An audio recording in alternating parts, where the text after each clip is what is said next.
Astaghfirullah. Bismillahirrahmanirrahim. Assalamualaikum warahmatullahi wabarakatuh.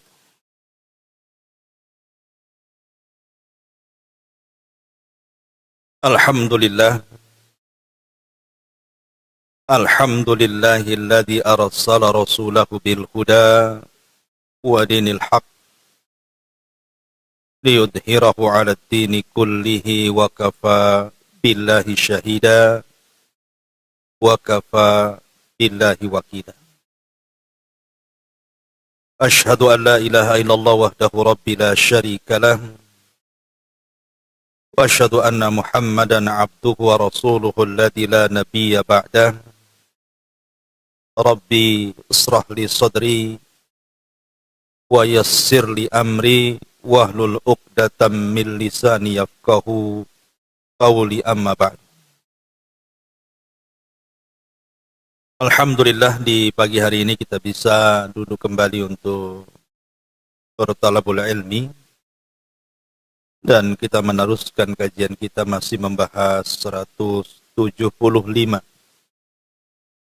jalan menuju surga.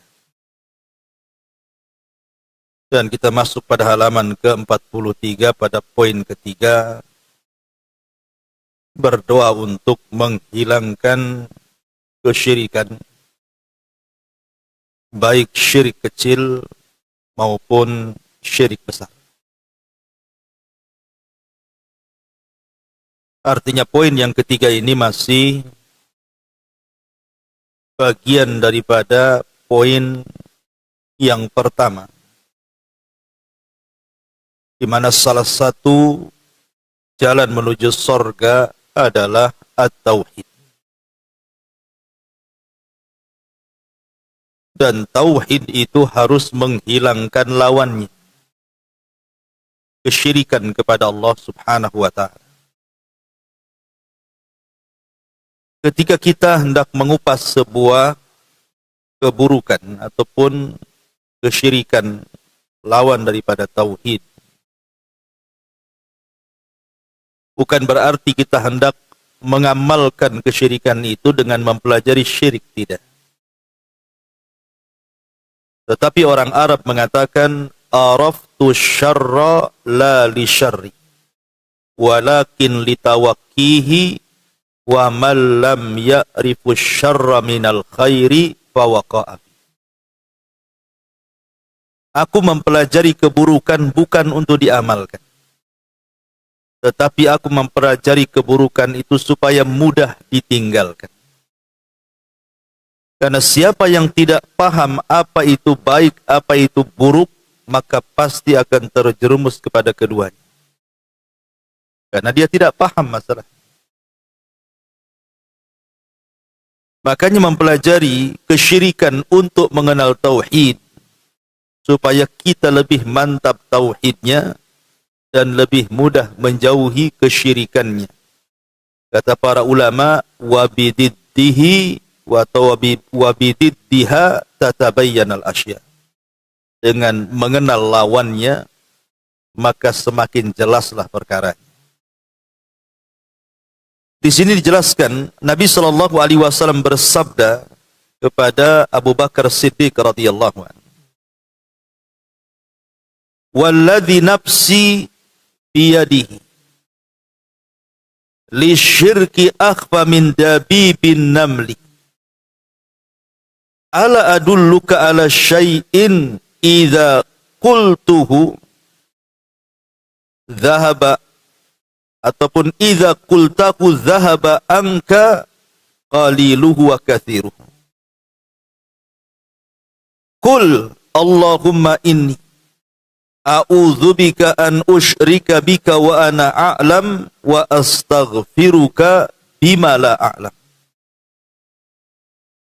Kata Nabi SAW, beliau bersabda kepada Abu Bakar Siddiq radhiyallahu anhu, "Wahai Abu Bakar, demi zat yang jiwaku ada di tangannya, sungguh kesyirikan itu lebih terselubung, tersembunyi daripada langkah semut yang sangat halus. Maukah kamu aku tunjukkan satu doa yang jika engkau mengucapkannya, maka dapat menghilangkan kesyirikan dari dirimu, apakah itu syirik besar ataupun syirik kecil? Maka Rasul mengajarkan doa kepada Abu Bakar, dan doa ini dianjurkan untuk dibaca oleh kita juga. Kalau bisa baca selepas sholat, masukkan pada adzkarus sholat, zikir setelah sholat, masukkan di situ. Apa doanya? Allahumma inni a'udzubika an usyrika bika wa ana a'lam. Ya Allah, sesungguhnya aku berlindung kepadamu dari perbuatan syirik kepadamu, sedang aku mengetahui bahwa itu kesyirikan. Wa astaghfiruka lima la a'lam. Dan aku memohon ampun kalau aku melakukan kesyirikan dan aku tidak tahu. Doa ini sangat bagus sekali untuk kita lazimkan dalam setiap zikir, karena doa ini salah satu doa untuk menghilangkan dari diri kita kesyirikan, baik yang kecil ataupun yang besar. Tentu bukan hanya sekedar doa kan, tetapi juga ada akhdhu bil asbab, mencari sebab untuk menghindar dari kesyirikan.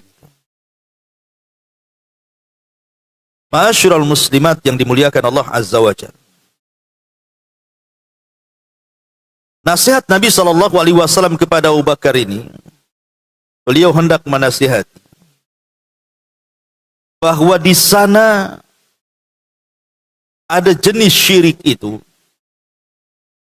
yang lebih halus dibandingkan langkah semut. Ibu kalau semut berjalan, kira-kira dengar nggak? Lagi jalan.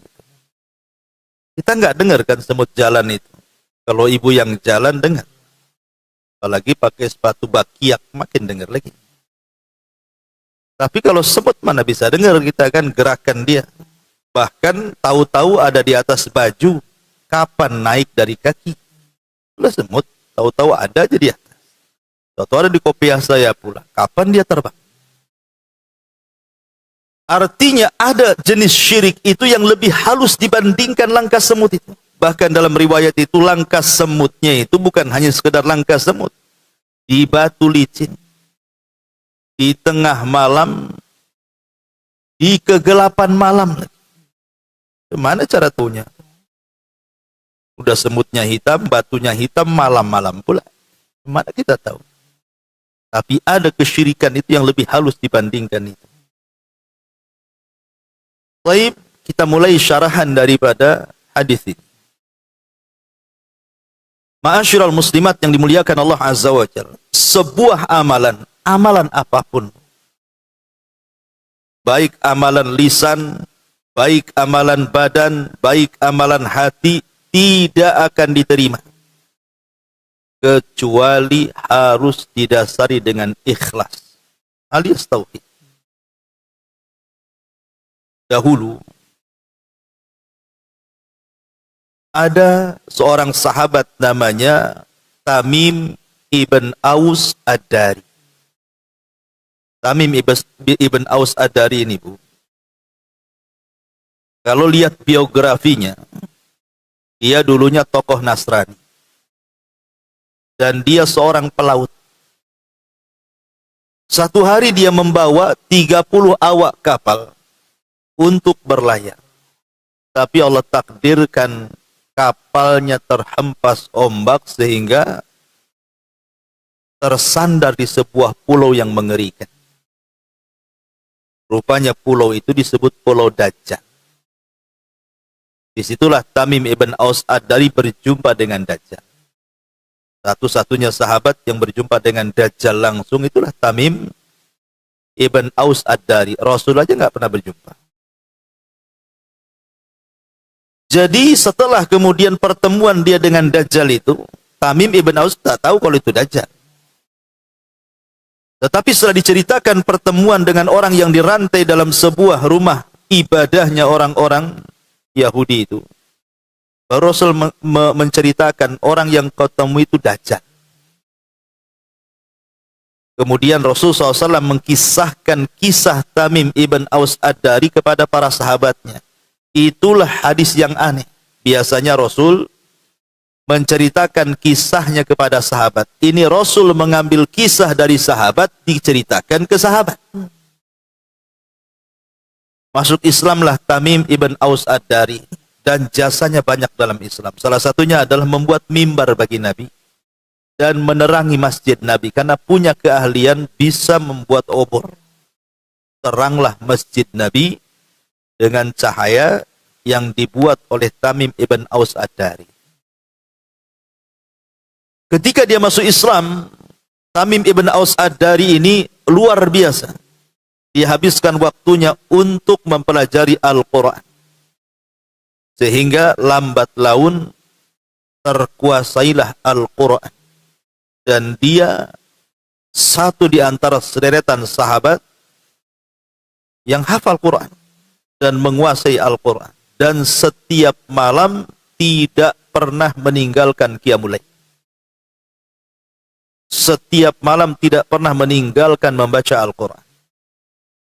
Sehingga masyhur sholatnya. Dan masyhur membaca Qurannya. Jadi adalah orang yang ingin menanyakan soal ibadahnya Tamim ibn Aus Ad-Dari tentang solatnya. Jadi ada orang datang kepada Tamim ibn Aus Ad-Dari mengatakan, "Kaifa salatuka ya Tamim?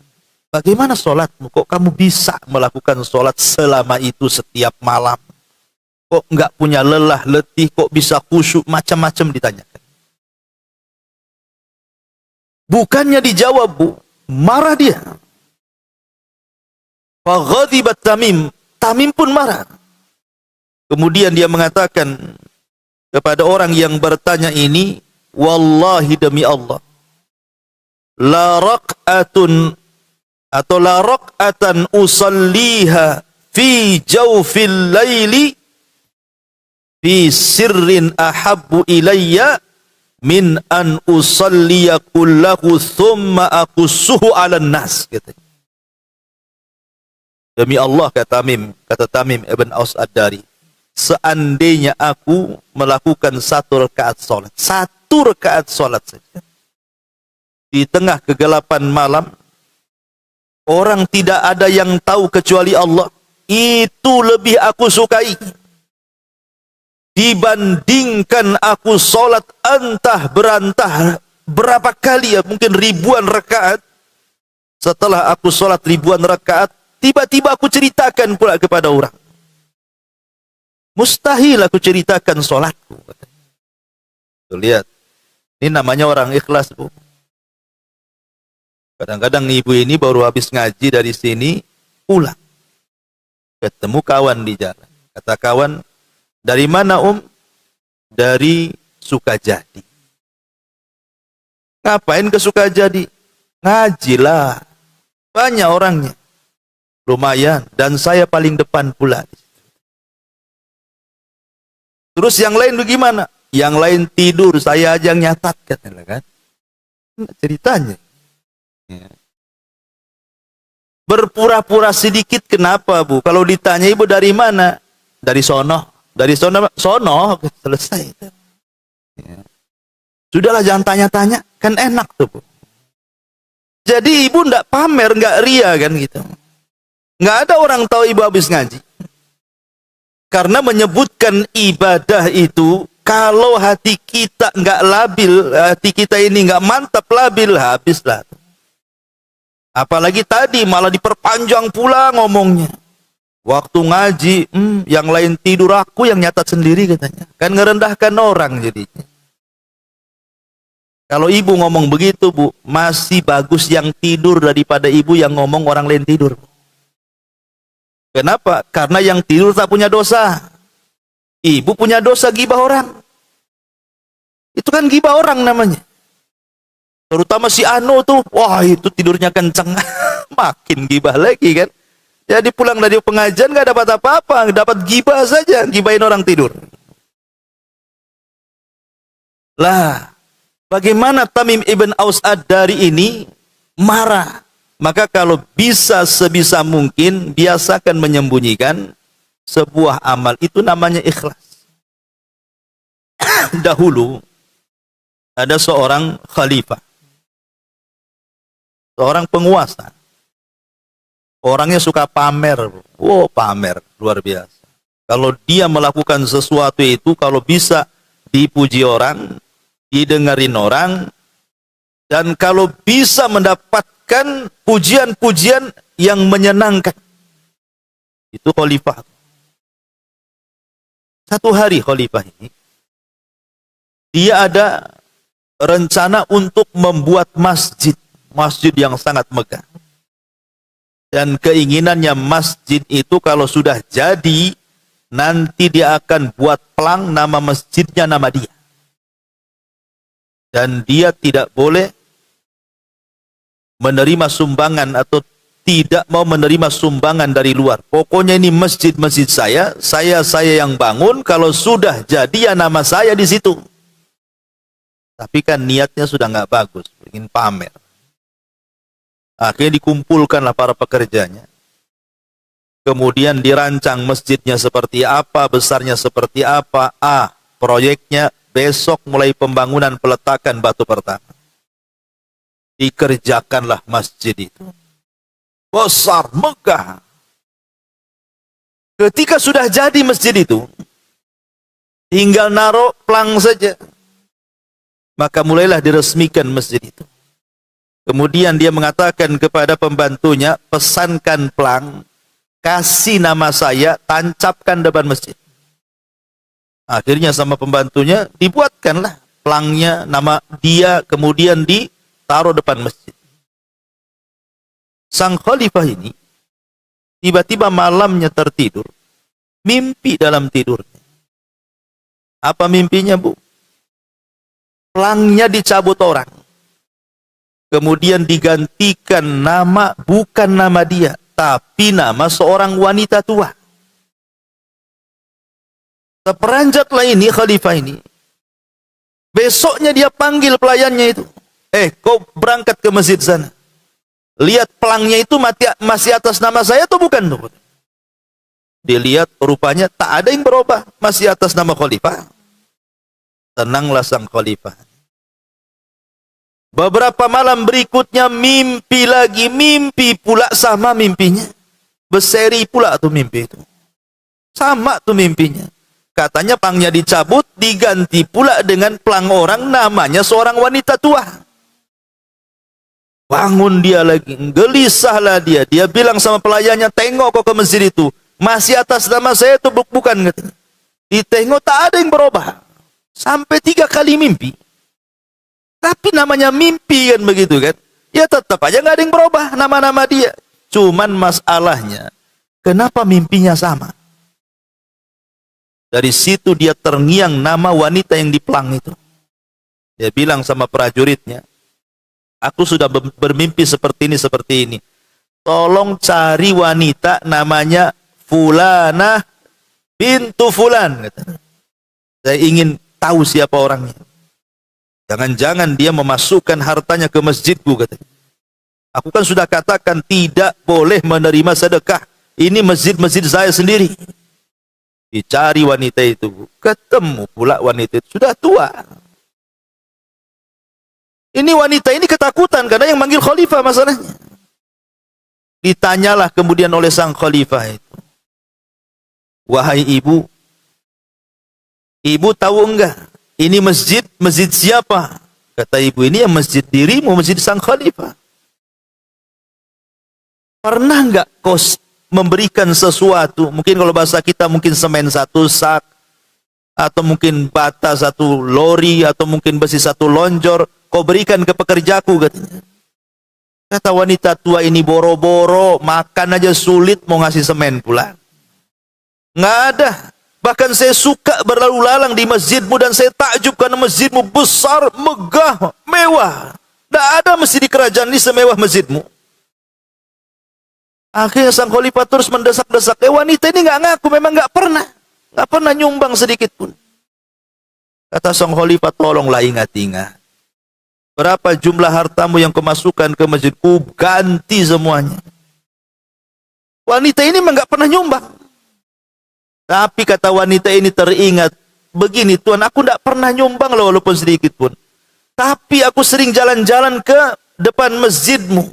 Pernah satu hari katanya, aku lihat ada seekor kuda.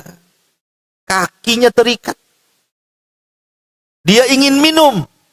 Sementara jarak minum dengan kuda itu tidak jauh. Tetapi kuda ini tidak bisa minum karena apa? Kakinya terkena ikatan. Sehingga tidak nyampe-nyampe mulutnya itu ke tempat air itu. Dan kuda itu biasa digunakan para pekerja untuk ngangkut bahan bangunan. Kasihanlah aku, kata nenek ini, karena kakinya terikat tali. Ku lepaslah tali kakinya itu. Akhirnya dengan itu dia bisa minum dari tempat minum itu. Kata sang khalifah, dia tersadarkan dengan kisah ini. Subhanallah, katanya. Engkau melakukan karena Allah. Engkau melakukannya karena Allah. Tapi aku membuat masjid ini bukan karena Allah. Kemudian dikumpulkan prajuritnya. Hei prajurit, turunkan pelang nama saya, ganti nama ibu ini.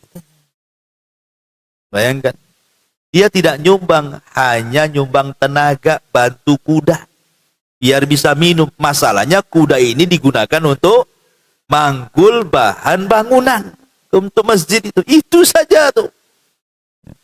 Kata sang raja, turunkan pelangku, katanya, kasihkan nama nenek ini karena dia beramal ikhlas karena Allah, tapi aku tidak karena Allah. Kan luar biasa Bu kalau kayak gini. Ini enggak. Ibu nyumbang ke masjid. Anggaplah ini 4 tiang ibu yang masjid. Coba. Ajak kawan. Tahu enggak Bu? Ini masjid saya loh yang sumbang. Dikasih tahu pula orang tuh. Tuh tiang yang itu tuh saya. Tuh saya masih ingat. Ini loh fotonya masih ada. La ilaha illallah. Lah itulah orang yang digambarkan. Bahkan dahulu ada ulama salaf, cicit daripada Nabi SAW, namanya Husain ibnu Ali ibnu Husain ibnu Ali bin Abi Thalib. Ini jatuhnya cicit Nabi. Namanya Ali bin Husain, putra daripada Husain. Husain putra daripada Ali. Ali ya putra Abi Thalib, dan Ali menikah dengan Fatimah. Lahirlah Husain. Husain punya anak namanya Ali bin Husain. Dan itu satu-satunya keturunan Husain yang selamat dalam perang Karbala. Ketika Husain dipenggal lehernya oleh orang-orang Kufah, maka tidak ada yang selamat. Keluarga Nabi terbantai di Karbala, kecuali satu yang selamat nih, anak Husain ini, namanya Ali. Ali bin Husain. Maka siapapun yang mengaku keturunan Nabi lewat jalur Husain, harus nasabnya sampai kepada Ali bin Husain Zainul Abidin. Zainul Abidin ini Allah Subhanahu wa taala berikan banyak harta. Ya Allah, luaskanlah rezeki. Alhamdulillah. Jadi orang kaya. Tetapi kalau dia bersedekah, orang tidak tahu. Sehingga orang menyangka Ali bin Husain ini bakhil karena enggak tampak sedekahnya. Ya, Ali bin Husain atau Zainul Abidin ini disangka orang bakhil. Kenapa? Karena sedekahnya enggak nampak. Padahal Ali bin Husain atau Zainul Abidin ini kalau sedekah dia nunggu malam. Nunggu jam 1, jam 2 malam. Orang udah tidur semua, udah ngorok semua. Dia keluar sendirian. Dia pikul gandum itu. Dia cari setiap rumah orang miskin. Kalau sudah ketemu, dia letakkan di sini. Pulang lagi. Ambil lagi gandum. Nanti letakkan di sini. Pulang lagi setiap malam. Sekitar 70 orang miskin Madinah itu setiap malam dapat jatah. Dan orang miskin di zaman itu setiap membuka pintu, udah habis nih berasnya, gandumnya di rumah. Setiap buka pintu, oh ada lagi. Enak nggak buka gitu? Enak lah Bu. Ya. Dia buka pintu ada beras, tak payah beli beras. Tapi masalahnya orang-orang miskin ini nggak bersyukur. Sudah disumbang, masih juga mencela gitu ya. Ma'asyiral muslimat yang dimuliakan Allah Azza wa Jalla. Satu hari akhirnya Allah takdirkan Zainul Abidin ini sakit, dan dengan sakitnya akhirnya meninggal dunia. Saat yang memandikan jenazahnya ini menceritakan bahwa pundaknya Ali bin Husain ini rusak. Ininya itu. Pundak sebelah sininya itu rusak. Kapalan, banyak luka gitu. Rupanya karena sering menggendong gandum setiap malam. Yang menjadikan kemudian pundaknya rusak. Dan semenjak dia meninggal, orang-orang miskin sudah tidak punya jatah lagi. Setiap buka pintu tak ada lagi gandum. Setiap buka pintu tak ada lagi gandum. Baru orang-orang pun tahu siapa penyumbang malam itu. Siapa yang suka nyumbang-nyumbang malam, orang nggak tahu. Rupanya dia adalah Zainul Abidin. Itulah orang ikhlas, Bu. Orang ikhlas itu berusaha menyembunyikan amalnya. Ustaz, saya pengen juga lah nyumbang malam-malam. Keluarlah ibu bawa beras dipikul sendiri. Cari keruli. Rupanya diteriaki maling, disangka ibu maling beras. Jangan, ya jangan niru-niru. Cari yang cara lain saja. Dulu ndak ada transfer. Sekarang pakai transfer aja malam-malam. Orang nggak tahu. Jadi begitulah Zainul Abidin itu mencontohkan bagaimana ikhlas itu seperti apa. Jangan sampai ibadah itu kemudian ria, dipandang manusia, akhirnya capek-capeklah kita beribadah ini. Karena ada satu ayat saya bacakan. Di dalam surah Al-Baqarah, Allah Subhanahu wa taala berfirman bagaimana menggambarkan bahaya orang ria dan beruntunglah orang-orang yang ikhlas. Ibu catat Al-Baqarah 266.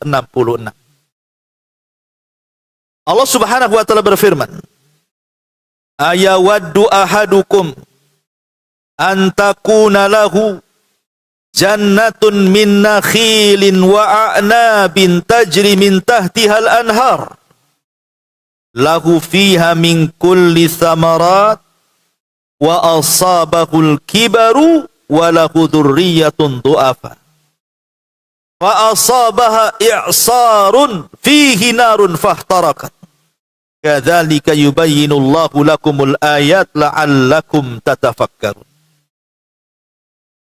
Adakah salah seorang di antara kalian yang ingin memiliki kebun kurma dan juga anggur yang mengalir di bawahnya sungai-sungai? Di sana dia memiliki segala macam buah-buahan. Kemudian datanglah masa tuanya sedangkan dia memiliki keturunan yang masih kecil-kecil. Lalu kebun itu ditiup angin keras yang mengandung api sehingga terbakar. Demikianlah Allah menerangkan ayat-ayatnya kepadamu agar kamu memikirkannya.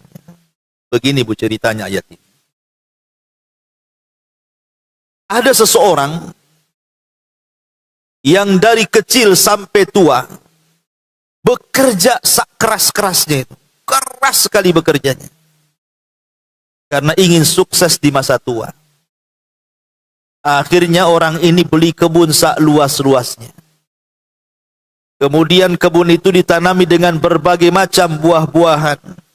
Ya ada kurmanya, ya ada anggurnya, ya boleh juga ada salaknya, ada jeruknya, ada durennya, ada kesemeknya, ada apalah, pokoknya buah-buahan di situ ada.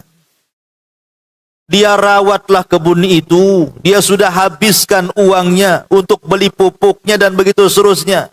Dengan harapan apa?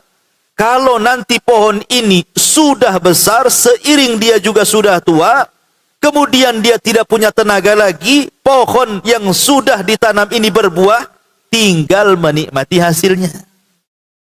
Ceritanya. Kemudian waktu pun berjalan. Pohon durennya ada besar, dah mulai berbunga. Pohon mangganya ada besar, dah mulai berbuah.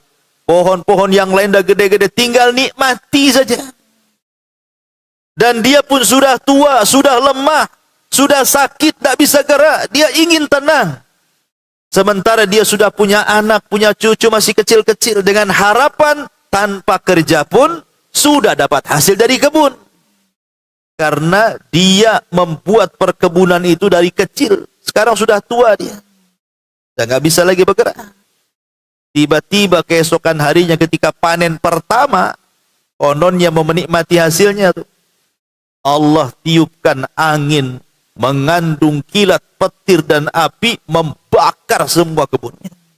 Habis usaha dari muda sampai tua. Maksudnya apa ayat ini dengan bab kita ini? Maksudnya gini, jangan sampai orang itu seumur hidupnya itu kalau ibadah bukan karena Allah. Salat bukan karena Allah, puasa bukan karena Allah, haji bukan karena Allah, baca Quran tidak karena Allah, ngaji pun bukan karena Allah. Semua bukan karena Allah. Tiba-tiba setelah mati datang pula menghadap Allah, ya Allah, mana pahala puasa saya, mana pahala zakat saya, mana pahala jihad saya, mana pahala saya ngaji itu mana? Kata Allah, tak ada. Habis pahalamu. Jadi jangan sampai seperti ini, maksudnya seperti itu.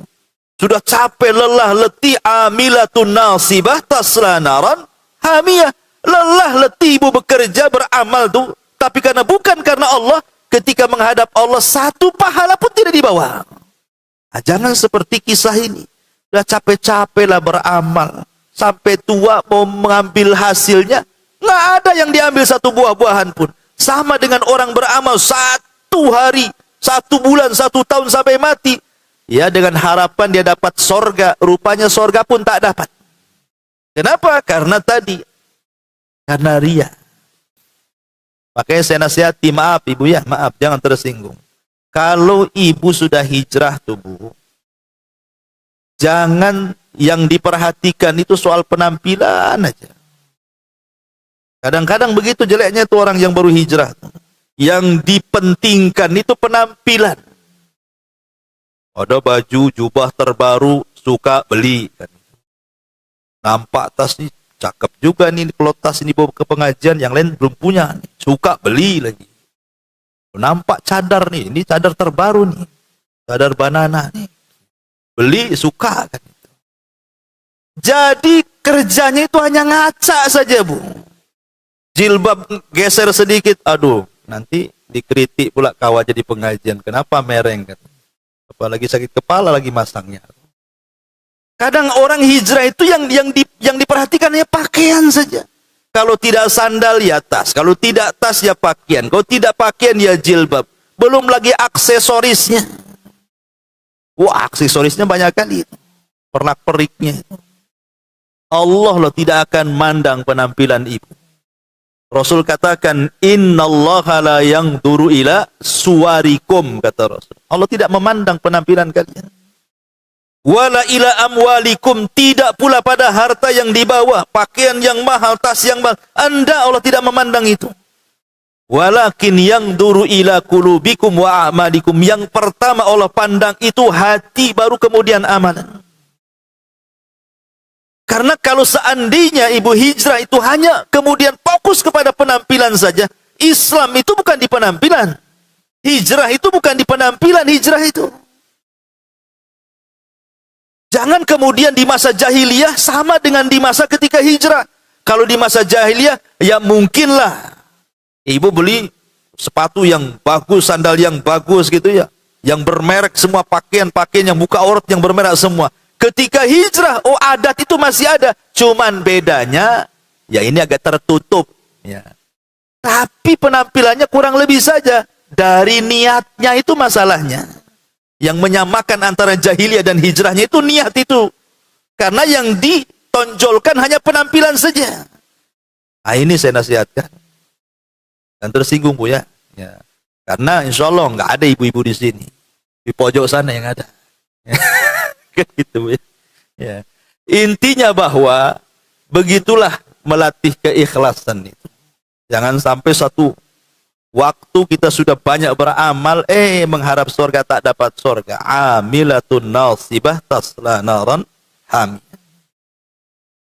Ma'asyiral muslimat yang dimuliakan Allah Subhanahu wa taala. Sedikit saya akan bicara bahaya riya. Karena di sini lihat bahaya riya ini. Akhfa min dabibin nam. Datangnya itu seperti rayap semut yang nggak bisa. Nyaris tak terdengar kalau semut berjalan. Ini kan menunjukkan bahayanya. Tahu-tahu nempel aja riya.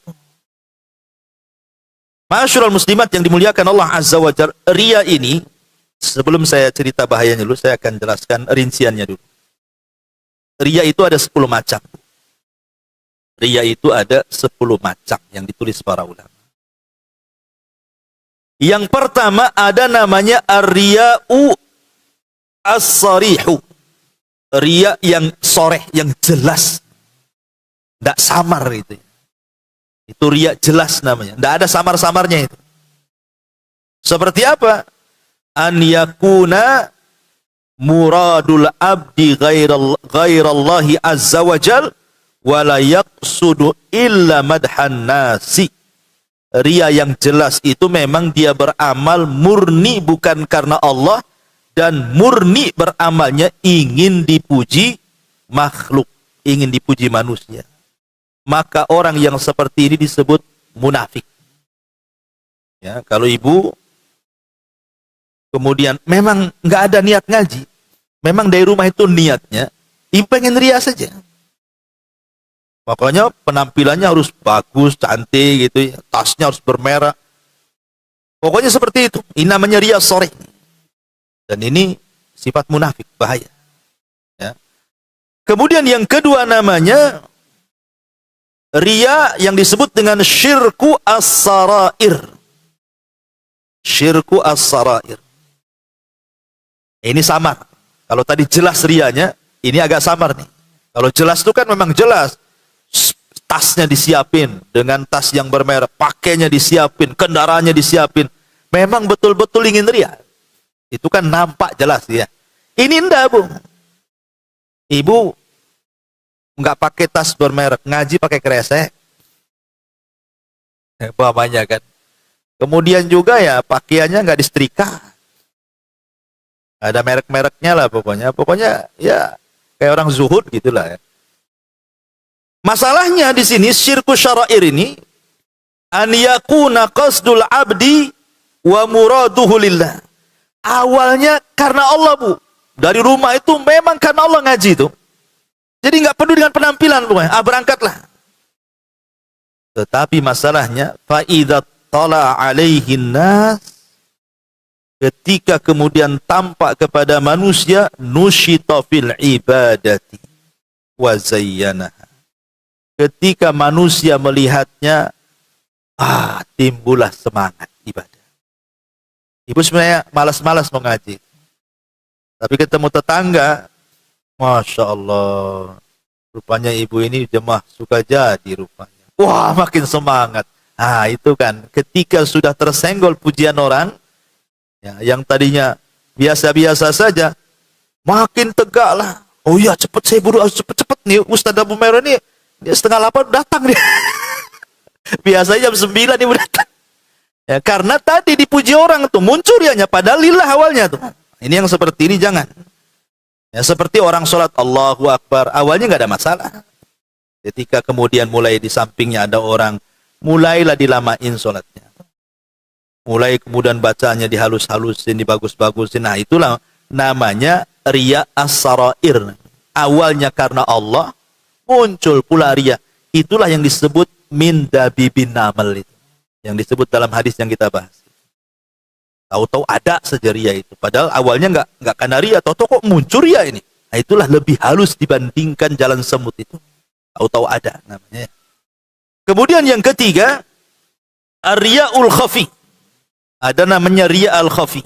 Apa riya khafi itu? An yakhlusal abdul ibadata lillah. Fa'arafan nas dzalika famadahu fasakana qalbu. Ibu ibadah lillahi ta'ala, Bu. Ibu sedekah karena Allah, sholat karena, pokoknya tidak adalah memang betul-betul niatnya karena Allah. Begitulah ibu kesehariannya. Sudah bertahun-tahun lah seperti itu kebiasaan ibu. Namanya ibu suka sedekah terus sampai mungkin 10 tahun. Ya, udah jadi kebiasaan sedekah bagi dia, udah nikmat sedekah itu, memang betul-betul ikhlas. Entah kenapa, tiba-tiba kemudian ada orang yang bercerita soal ibu. Mungkin ibu tidak dengar langsung, ada yang menyampaikan. Oh gini, Om, tadi saya ketemu Ustaz Abu Humairah. Kenapa emang? Cerita rupanya ibu ini tukang nyumbang ke pesantren. Tenang. Oh berarti Abu Humairah itu tahu lah kan. Makanya diceritakan sama orang. Tenang dia kan. Lah inilah ketenangan hati. Harusnya kan ibu bantah. Ah bukan saya. Itu bukan saya. Salah lah Ustadz itu. Harusnya kan begitu Bu. Ya, ketika ibu tenang, apalagi kemudian asik mendengarkan, terus Ustadz ngomong apa lagi? Cuman gitu aja ya. Subhanallah kan. Ah ini namanya syirkul khafi. Syirik khafi, terselubung. Ini hati-hati. Ini ria yang terselubung. Kalau tadi ria yang sifatnya rahasia. Kemudian yang nomor 4 namanya ria al-badani. Ria dalam jenis badan. Seperti kaman yadhar asfarul launi wa syuhubal wajhi liyaran nas annahu sahibu ibadatin. Menampakkan badan dia. Ya, menampakkan badan dia seolah-olah dia ahli ibadah. Seolah-olah ahli ibadah. Nampak kurang tidur, matanya cekung gitu kan. Kemudian asik ngeludah disangka orang puasa padahal lagi sariawan. Ya, pokoknya gitu Bu ya. Ya pokoknya dia nampakkan lah, pokoknya seolah-olah dia ahli ibadah padahal sebab bukan ahli ibadah. Dia ingin ria saja dengan ibadahnya. Makanya dahulu seorang sahabat Nabi SAW dalam hadis yang panjang sekali yang bercerita tentang 70.000 orang yang masuk surga tanpa hisab dan azab itu. Salah satu perawinya adalah mengatakan apa? Ketika dia mengatakan semalam ada meteor. Siapa di antara kalian yang tahu meteor jatuh semalam? Kemudian sahabat ini mengatakan, saya, wahai Rasul, tapi semalam saya tidak sedang sholat malam, tapi saya tersengat kalajengking, dia bilang itu. Jadi dia memberitahu orang-orang bahwa semalam saya terbangun. Kemudian menjelaskan, tapi saya bukan sedang sholat malam. Supaya kesannya apa? Jangan sampai kemudian orang menyangka dia sedang pamer bahwa bangunnya dia di malam hari itu tuh sholat malam. Maka dia tepis tuh kata-kata sholat malam itu dan mengatakan, semalam saya bangun, saya nampak tuh meteor itu. Tapi saya tidak sedang sholat malam. Tapi saya nampak tuh meteor itu. Karena semalam kakiku tersengat kalajengking, dia bilang. Dia berusaha, ya, jangan sampai kemudian orang bersuudzon ataupun berhusnudzon sama dia. Dia tepis semuanya. Nah, kalau bisa seperti itu, ya, jadi kalau sudah nampak orang ini memuji kita, kalau kita tepis, nggak bener lah. Mungkin salah orang, mungkin bukan saya, mungkin sama namanya tapi bukan saya. Sama orangnya tapi bukan saya, begitu ditepis gitu kalau seandainya ada hal-hal yang membangkitkan ria. Kemudian yang nomor 5, riaul libas wazi. Kalau tadi badan, sekarang pakaian. Nah, ini yang tadi saya katakan, saya nasihatkan. Ya, kalau hijrah itu jangan asih pakaian aja yang diperhatiin itu. Kemudian yang nomor 6, riaul qauli. Ria dalam bicara. Kaman yahfad aqwalal ulama wa ikhtilaf al-fuqaha fi mas'alataini aw thalatha. Fa idza jalasa fi majlisin iftataha huma liyubayyana lin-nas annahu 'alimun bi ikhtilafil fuqaha mulimun bi aqwalil ulama. Ini ulama mencontohkan seperti namanya orang yang memang dia thalabul ilmi. Dia hafallah perkataan-perkataan pendapat-pendapat para ulama itu. Apabila dia duduk di majlis, maka dia seolah-olah alim, dia menyebutkan ini pendapat Syafi'i, pendapat ini, pendapat ini, pendapat ini. Tapi tujuannya bukan ngasih ilmu, hanya ingin pamer kalau dia itu hafal pendapat-pendapat itu, gitu maksudnya. Lah kalau urusan ilmu seperti ini saja, ini bisa menjadikan ria, Bu. Apalagi ibu pamer soal keluarga. Ini masalah ini saja bahaya. Apalagi masalah keluarga, nggak ditanya cerita anaknya. Alhamdulillah, anak saya ada di Jakarta. Kan ibu nggak ditanya anaknya, kenapa cerita anak? Kita ini lagi cerita ngaji, kok lari ke anak pula? Ya. Alhamdulillah anak saya begini-begini. Alhamdulillah, pokoknya memuji dia saja dan keluarganya. Ya, yang kawannya bengong aja kan itu. Jadi hal-hal yang seperti ini jauhi. Kemudian yang nomor 7, ar-riya'u bil ashab wa zairin. Riya bil ashab wa zairin. Riya dengan memuji mungkin gurunya, mungkin temannya, ya. Tetapi dalam rangka sebenarnya dia ingin memberitahu kepada orang bahwa dia itu sedang riya sebenarnya. Seperti dia mengatakan, barusan tadi pagi saya ziarah ke pesantren Anu, ketemu saya sama Ustadz Anu, sama Kiai Anu, kan.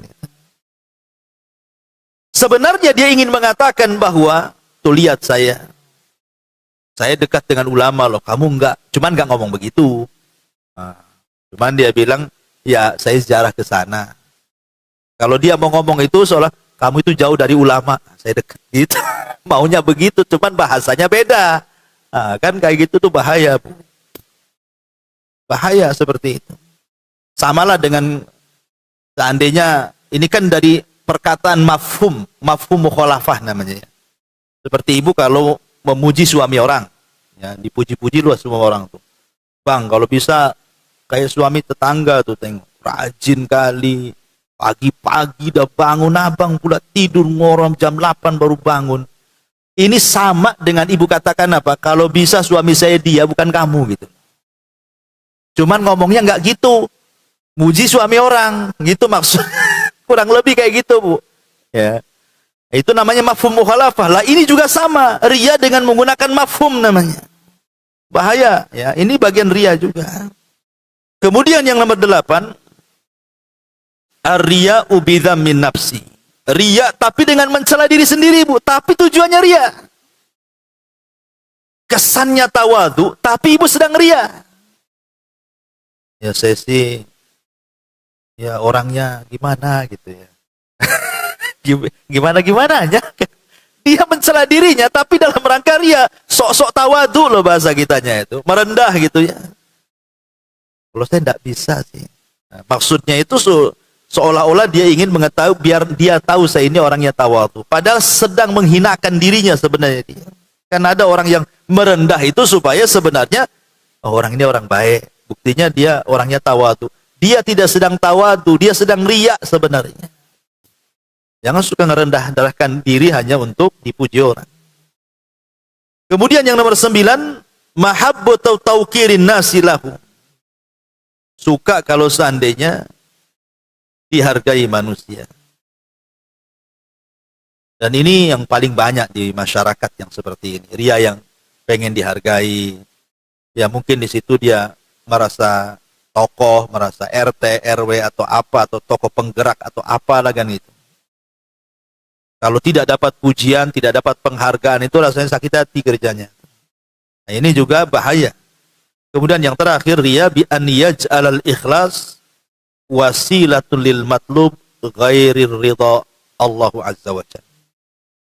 Riya dengan cara menjadikan ikhlas itu wasilah untuk mencari keridhaan selain Allah. Jadi ikhlasnya itu mencari keridhaan selain Allah Subhanahu wa taala. Umpamanya ibu ingin dapat dunia lah, tapi dengan cara menggunakan agama sebagai kendaraannya. Intinya ingin dapat dunia sebenarnya, tapi agama itu yang dipakai. Itu mengejar dunia dengan cara menggunakan paket agama. Nah, ini namanya rincian-rincian riya. Baik, kita masuk pada bahayanya. Ma'asyiral muslimat yang dimuliakan Allah Subhanahu wa taala, bahaya riya ini luar biasa. Yang pertama, riya ini bisa merusak semua amalan kita. Lain asyrakta la yahbatanna amaluka wa la takunanna minal khasirin. Kata Allah Subhanahu wa taala, jika engkau melakukan kesyirikan, lebur habis semua amalanmu di hadapan Allah. Bahkan nanti pada hari kiamat, Allah Subhanahu wa taala akan memanggil orang-orang yang riya itu di hadapan Allah. Jadi orang-orang yang ria, orang-orang yang sum'ah, semua dipanggil di hadapan Allah. Kemudian Allah Subhanahu wa taala katakan kepada orang ini, kepada orang-orang ria di dunia ini, "Ungzuru hal tajiduna indahum jaza." Kamu kan di dunia beribadah bukan ingin dipuji saya, kata Allah. Tapi kamu di dunia ingin dipuji si anu dari hamba saya. Sekarang aku kumpulkan kalian. Minta sorga sama si anu. Jangan minta sorga sama saya, kata Allah. Kan kamu beramal bukan untuk saya, tapi beramal untuk dia. Minta sama dia lah balasannya. Coba bayangkan. Kenapa Allah sampai ngomong begitu? Ini menunjukkan kemurkaan, Bu. Kalau saya boleh analogikan, Bu, seperti ini. Umpamanya, ibu punya kebun.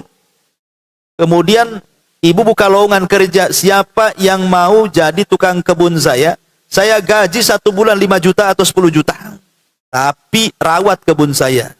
Saya kasih modal beli bibit. Saya kasih modal beli pupuk. Saya kasih modal untuk perawatan. Termasuk saya buatkan rumah kamu di situ. Kamu jangan pergi. Kamu pokoknya enak. Makan 3 kali saya tanggung. Gaji tidak akan berkurang. Tapi rawat kebun saya. Nanti kalau sudah berhasil, nih buah-buahan antar ke rumah. Akhirnya deal or no deal? Deal. Dapatlah pekerja. Ibu kasih tempat di situ. Dikasih modal, dikasih bibit, dikasih pupuk. Jadilah tuh buah-buahan itu. Sudah waktunya panen, dipanen, Bu. Dapatlah 3 truk. Masalahnya 3 truk buah-buahan itu tidak diantar ke rumah ibu, diantar ke rumah tetangga. Sakit hati enggak, Bu? Sakit lah, sakit itu di sini, Bu. Aku yang punya kebun, aku yang biayai, aku yang punya buah-buahan, sudah berhasil dikasih tetangga pula. Ini kebun siapa? Emang kebun tetangga? Ini kan kebun saya, kan begitu. Itu sama seperti itu. Allah sudah baik sama kita, menciptakan kita, kasih rizki, kita kasih kesenangan macam-macam. Harusnya Allah minta syukur, kita beribadah kepada Allah, dikasih pula kepada orang lain. Apa enggak murka Allah tuh? Kurang lebih seperti itu. Atau umpamanya ibu punya usaha, anggaplah buat kue gitu ya. Akhirnya ibu kemudian cari karyawan. Siapa yang mau jadi pekerja saya? Saya. Berapa gajinya? Saya gaji kok 10 juta sebulan. Kerjamu hanya buat kue saja. Nih saya kasih alat-alatnya, nih kasih adonannya, nih semuanya saya kasih. Kok hanya kerja saja? Akhirnya dia kerja-kerja, jadilah kue banyak. Ketika sudah jadi kue, bukan diantar ke ibu yang punya usaha, ke orang lain pula gitu. Bukan salah alamat, tidak. Memang sengaja. Kan ada orang yang sudah paham bahwa ibadah itu memang harus diberikan kepada Allah, kan? Tapi dia sudah tahu bahwa itu harus tauhid. Tetap aja diberikan kepada selain Allah. Apa enggak murka yang punya usaha itu? Lah, itulah Allah Subhanahu wa ta'ala. Atau mungkin analogi yang lebih dalam lagi. Ibu punya anak. Ibu yang lahirin, ibu yang besarin, ibu yang nyekolahin sampai SD, SMP, SMA. Kuliah S1, S2, S3, doktor, profesor, Bu, sampai mentok dengan lagi titel tuh. Berhasillah dia bekerja. Akhirnya jadi miliarder. Waktunya dia berbuat baik sama orang tua, harusnya. Dia kirimlah hasil kerjanya itu, tapi bukan ke rekening ibu. Ke rekening tetangganya. Apa enggak sakit ibu ini? Ini anak-anak saya nyekolahkan kok dia malah berbuat baik kepada orang. Begitulah Allah Subhanahu wa ta'ala, walillahil matsalul a'la. Maka di sini Allah Subhanahu wa ta'ala akan murka di sini. Kemudian juga di antara bahaya daripada ria ini. Ria ini menyebabkan azab Allah Subhanahu wa ta'ala. Ingat hadis tentang 3 orang, Bu, yang semua orang yang pertama kali disentuh api neraka. 3 orang yang pertama kali disentuh api neraka. Siapa mereka? 1, Bu, gak kira-kira tuh amalannya, mati syahid. Ya. Yang kedua, pakar Quran. Bertahun-tahun dia ngapal Quran, dia pelajari tafsirnya, sampai dia pakar Quran. Kemudian yang ketiga, orang yang sedekah triliunan. Banyak disedekahkan. Ini kan amalan-amalan yang tidak semua orang bisa, kan, Bu? Siapa yang bisa orang mati syahid? Gak semua perang itu bisa dilakukan orang. Karena perang itu butuh keberanian. Kalau orang tidak berani, Bu, jangan lagi cerita dengar letupan pistol petasan aja takut, ya, kalau orang nggak berani itu. Kemudian siapa yang kemudian menghabiskan waktunya untuk belajar Quran sampai kemudian habis di situ waktunya, kan? Nggak semua orang bisa nongkrongi Quran, dihafalnya, dipelajari tafsirnya, dan nggak semua orang juga ahli sedekah, apalagi sampai miliaran triliunan, kan? Tapi 3 orang yang sudah luar biasa ini, justru mereka itu pula yang disentuh api neraka pertama kali sebelum yang lainnya. Alasannya apa? Karena ibadah mereka bukan karena Allah. Syahidnya karena ingin dianggap pahlawan. Sedekahnya karena ingin dianggap dermawan. Kemudian baca Qur'annya, belajarnya karena supaya orang-orang menganggap dia seorang alim, seorang ulama. Kalau seandainya ibadah-ibadah besar saja yang syahid tumbang pahalanya, kemudian yang sholat malam yang ahli ahli sedekah juga tumbang, kemudian yang ahli Quran tumbang, macam mana perkara-perkara lain, Bu? Yang seperti ini tumbang gara-gara riya. Apalagi perkara-perkara kecil lebih tumbang lagi lah gara-gara riya. Lah makanya kenapa riya ini memang ibadah yang luar biasa. Ya Bu, ini waktu juga ya. Karena saya ada khutbah Jumat cukup jauh tempatnya. Bahasanya masih panjang, tapi inti daripada yang kita bahas siang hari ini, di antara jalan dari 175 jalan menuju surga adalah ikhlas. Ikhlas, dan lawan daripada ikhlas itu adalah riya. Itu poin yang ketiga dari kitab ini. Wallahu a'lam bishawab. Tidak ada tanya jawab ya. Kalau nanti lain kali aja. Saya buru-buru. Subhanallah hamdika asyhadu an la ilaha illa anta astaghfiruka. Masih ada? 1-2 aja ya.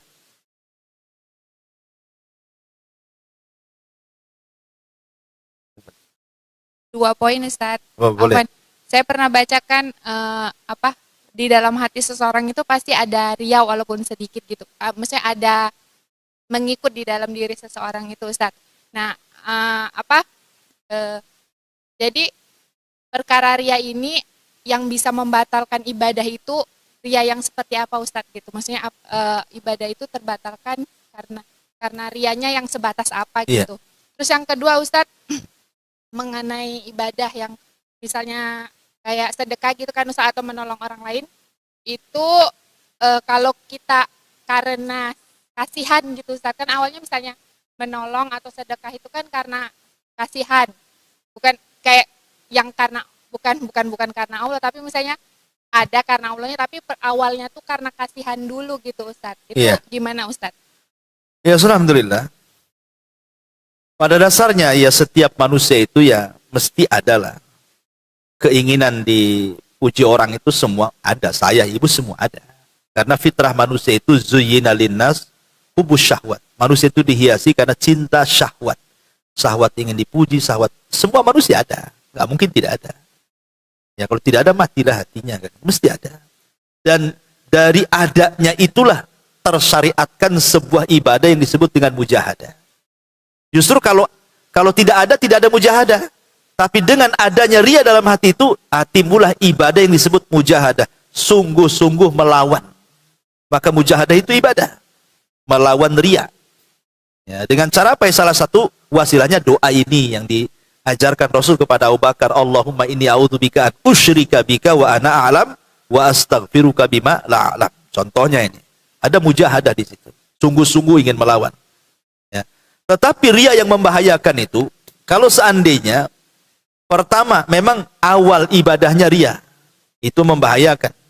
Kalau sudah awal ibadahnya riya, tengahnya ikhlas, nggak diterima ibadahnya. Tetapi kalau seandainya awalnya ikhlas, di tengah-tengahnya riya, maka lihat apakah di akhirnya riya atau tidak. Kalau awalnya ikhlas, tengahnya riya, akhirnya ikhlas, maka riya di tengah-tengah tidak membahayakan. Tapi kalau awalnya ikhlas, tengahnya riya, akhirnya pula riya, maka ini membahayakan riya seperti ini. Intinya perhatikan riya itu awal dan akhir. Jangan awal riya, tengah ikhlas, akhir riya. Ini zigzag yang salah ini. Tapi yang betul itu awalnya ikhlas, tengahnya ikhlas, akhirnya ikhlas. Kalaupun tengahnya ikhlasnya tergoyahkan dengan riya, yang penting akhirnya. Al-a'mal bi khawatimiha. Yang penting amal itu di akhir. Baik ini. Yang kedua soal latihan sedekah. Ya memang harus dilatih. Terkadang memang, kadang kita ini beramal awalnya karena manusia. Tapi kita lawanlah tuh. Sebagaimana Imam Syafi'i mengatakan, tolabtul ilma li ajli dunia wa ya'bal ilmu illa an yakuna lillah. Dulu aku belajar, kata Imam Syafi'i, awalnya karena dunia. Tapi dengan lamanya aku belajar, rupanya ilmu tidak bisa dicari kecuali karena Allah. Karena Imam Syafi'i itu waktu kecil-kecil, dia itu kan orang miskin, Imam Syafi'i. Jadi kalau belajar itu cari panti asuhan yang gratis. Jadi ini pondok pesantren gratis masuk situ. Kan awalnya kan cari gratisan kan? Karena dunia tuh. Awalnya Imam Syafi'i itu cari pondok gratisan. Tapi setelah pintar jadi ulama besar, baru dia mengatakan wa ya'bal ilmu illa an yakuna lillah. Rupanya ilmu tidak bisa dicari kecuali karena Allah. Awalnya nggak apa-apa, seperti itu latihan, lama-lama kemudian ikhlas. Memang kalau nggak dilatih kan nggak bisa, memang harus dilatih kan, itu memang berat kan. Jangankan sedekah semua ibadah, sholat malam, umpamanya kan berat bu. Tapi jangan langsung ke sholat malamnya ibu latih. Nggak pernah sholat sunnah sama sekali, langsung ingin latihan sholat malam, bangun tengah malam bu. Bukan begitu latihannya. Tetapi latihannya mulai dari sholat sunnah di siang hari dulu. Ya, yang mudah-mudah dulu lah sholat duha siang-siang. Ya kan, sholat tahiyatul masjid. Kalau semua sholat sunnah ibu di siang hari bisa dilakukan, insya Allah kalau menginjak ke sholat malamnya agak mudah karena sudah terbiasa di siang hari. Jangan pula ngaku aku rajin sholat malam, tapi sholat siang tak ada. Mana ada orang ngaku kayak gini? Siang-siang bolong mudah bangun aja, tidak bisa sholat. Malam pula yang susah bangun kok ngaku sering sholat. Gimana, dari mana ceritanya? Jadi latih itu yang mudah dulu. Ya, sebab sedekah pun kalau langsung 1 miliar apa enggak sok bu? Ya sedikit dulu kan itu. Latihan. Kayak ibu ke pasar. Latihan sedekah di pasar bu. Umpamanya ibu nampak nih jual kangkung ini, kasihan nih. Tahu itu orang miskin lah, tuh tahu saya rumahnya orang susah. Udah tahu dia susah, ibu pun tahu dia susah. Apa salahnya bu? Pura-pura belilah 1 ikat kangkung, 2 kangkung gitu kan. Nah, kemudian ibu kasih dah lebih, mungkin harganya 10.000, ibu kasih 100.000. Nah, ambil aja. Nah, kan itu enak bu. Tapi jangan ada kamera tersembunyi bu. Itu lagi ngeprank namanya. Buat konten namanya ya. Nah, ya memang betul-betul ikhlas latihan seperti itu. Mungkin ya ambil aja. Jangan pula jadi orang bakhil. Harga kangkung itu 99.000. Berarti masih ada kembalian 1.000 kan bu? Ditunggu yang 1.000 itu sama ibu. Apa enggak stres pedagang itu nyari uang kembalian 1.000 tuh? 1 jam keliling 1 pasar dia. Gara-gara 1.000 ibu tuh. Ya jangan. Maksudnya kan ada latihan juga di situ. Baru setelah terbiasa jadi luar biasa.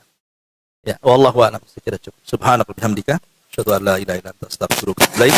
Allah ta'ala. Assalamualaikum warahmatullahi wabarakatuh.